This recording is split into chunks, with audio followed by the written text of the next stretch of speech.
নমস্কার সকল সুধীজন উপস্থিতকে শুভ সকাল। আজকে ৭৯তম স্বাধীনতা দিবসের এই সুন্দর দিনে আপনাকে সকলকে জানাই আন্তরিক শুভেচ্ছা এবং অভিনন্দন।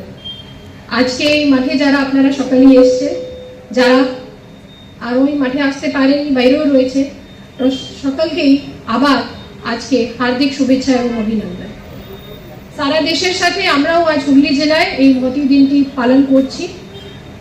তার জন্য যারা এখানে এসছেন, আমি দেখতে পাচ্ছি এখানে আমাদের জনপ্রতিনিধিরা এসছেন, আমাদের যারা সহকর্মীরা আছেন তারা রয়েছে, পুলিশের পক্ষ থেকে রয়েছেন, মিডিয়া থেকে রয়েছেন, স্কুল থেকে অনেক বাচ্চারা এসছেন, তাদের অভিভাবকরা এসছেন, আরও যারা এইখান থেকে যারা বাইরে দাঁড়িয়ে যারা কথাটা শুনতে পাচ্ছেন। আমরা সকলেই জানি এইখানে যারা রয়েছে তাদেরকে কাউকে বলতে হয় না, তাও আজকে এই দিনটি যেহেতু অনেকটা গুরুত্বপূর্ণ এবং মহত্বপূর্ণ আমরা সকলেই জানি। 1947-এর 15ই অগস্টে আমরা স্বাধীনতা পাই ইংরেজদের হাত। তার নিয়ে হুগলি জেলার যে গুরুত্বপূর্ণ রোলটা, সেটাকে নিয়ে এইখানে যারা বসে আছে কাউকে জানাতে হয় না, কাউকে বলতে হয় না।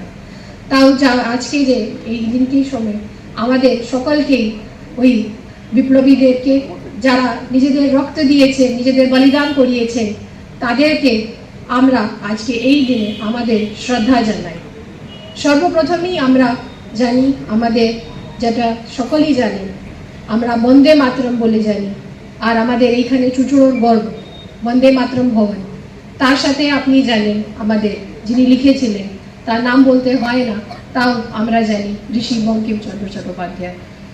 আপনারা যারা আজকে জানেন 150তম বছর হয়ে গিয়েছে আমরা এই বন্দে মাতরম যখন পালন হয়েছিল।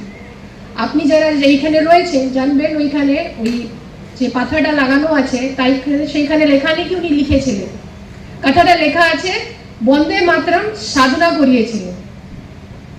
এই জিনিসটা যে সাধনা করিয়েছিলেন আর একটা জিনিস লেখা, তার মানে হচ্ছে উনি নিজেকে এই জিনিসটাকে অনুভব করিয়েছিলেন।